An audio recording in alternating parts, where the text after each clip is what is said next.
everybody. It is Coach Deb here, and I am just happy to be here on, what are we, on Wednesday, our first Wednesday of the new year. And I don't know about you, but I'm finding this 2020 has been a lot easier to adapt to than previous years. For instance, when I'm writing dates, I have no trouble writing the 20 at the end. So I don't know what's up with that, if it's just a nice bubbly round number or what.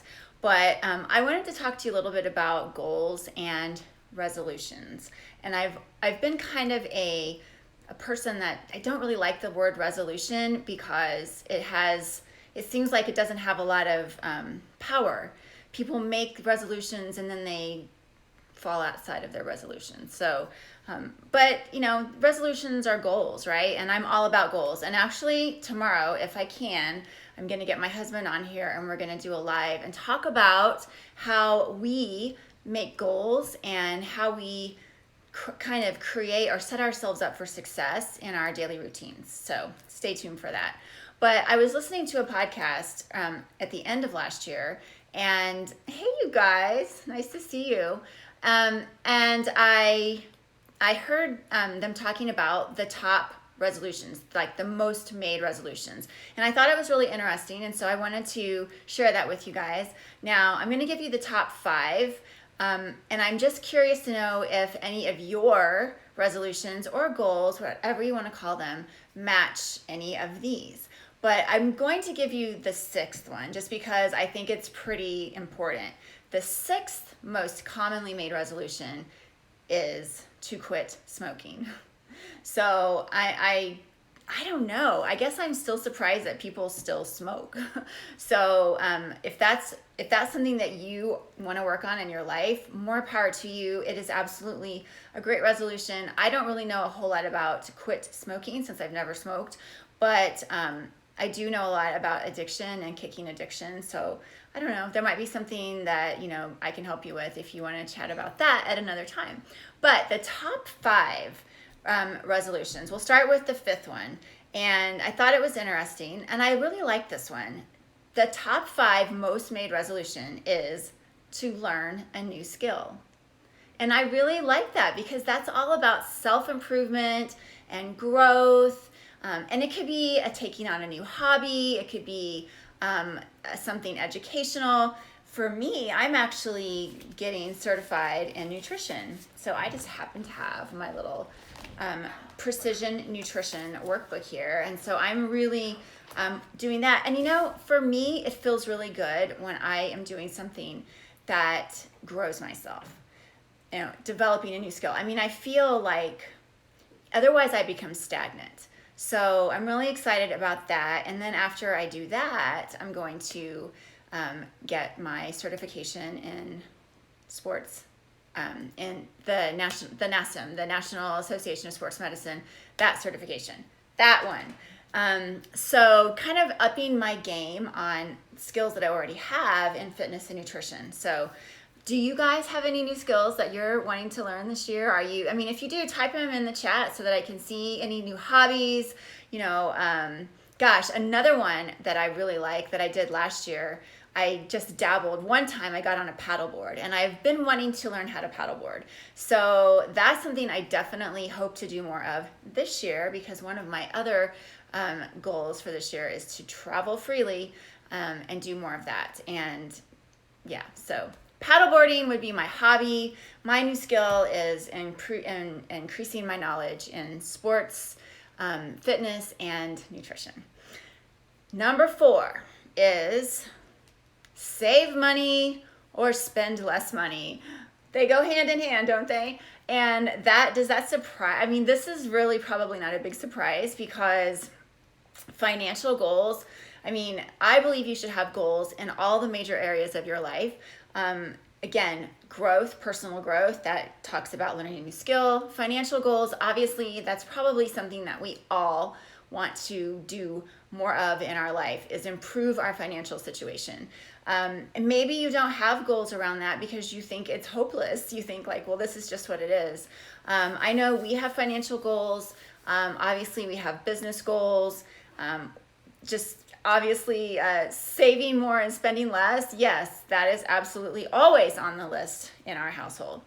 Let's see. And so these next three, they all kind of fall in the same camp, which is really interesting.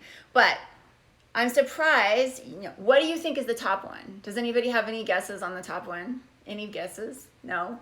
Everybody's just silently watching. Okay, that's fine. You just want to hear me talk.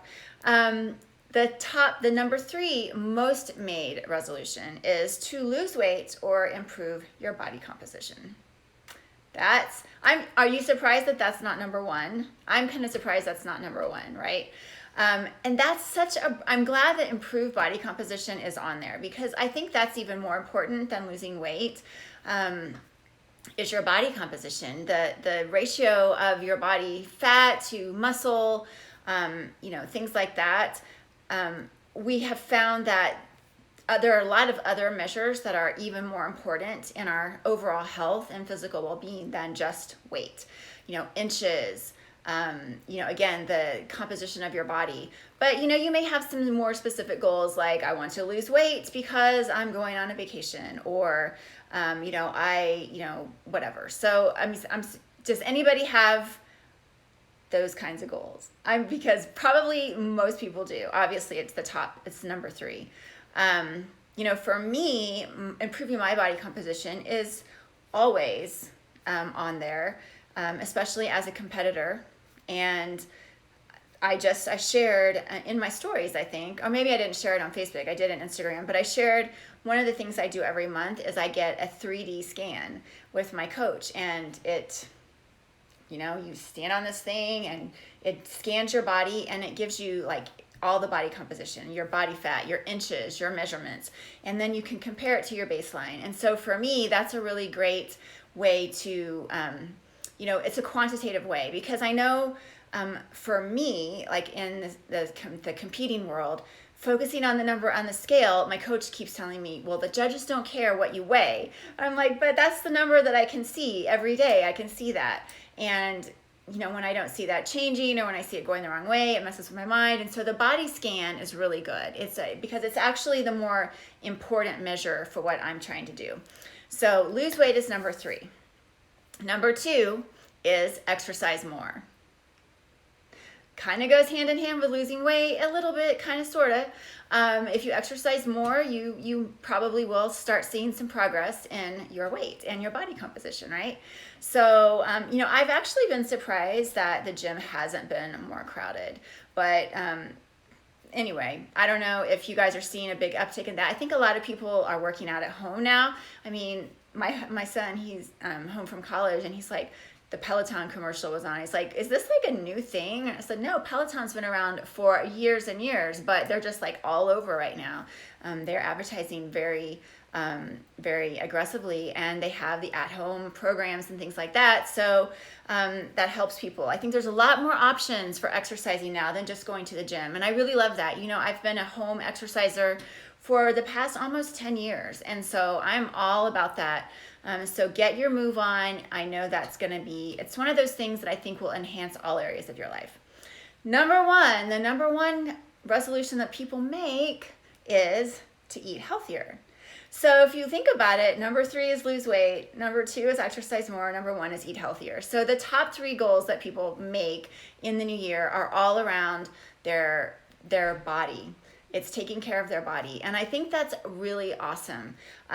Eating healthier is absolutely probably the number 1 most important thing you can do for your body, even above and beyond exercise, which is why I'm starting my certification with the nutrition certification, because I've done I'm the kind of person that movement is a part of who I am. It's not just something I do. It's just a part of how I define myself.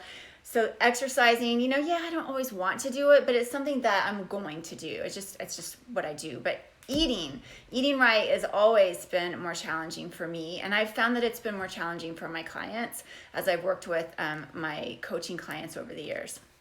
So eating healthier. Now it's really important that when you set these goals we can go into a whole nother session, and maybe I'll talk about that tomorrow, about how to set SMART goals. Simple, measurable, achievable, realistic and time bound. So just having the goal of eating healthier is probably not a goal that you can keep because you don't really know what that means, what that looks like. So you've got to put more definition and more structure around your goals. But I won't go into that today because I don't want to take up too much of your time. But let's see. Yeah, so I would love to know what your resolutions are. Share them below. And here's another thing that you should know about resolutions. The more you make them public, the more people you tell, the more accountable you will be, the more likelihood you will have of having success with that. Because, this is the thing I was going to conclude with.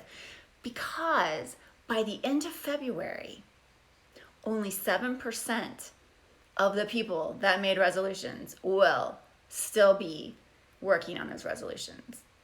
So that's not a very large percentage of the population. So I challenge you to be one of those 7%. Commit to that because you deserve it. You deserve to have the best year, to be the best you. So with that, I will let you guys go. I hope you got some nuggets out of this, and I will talk to you guys later.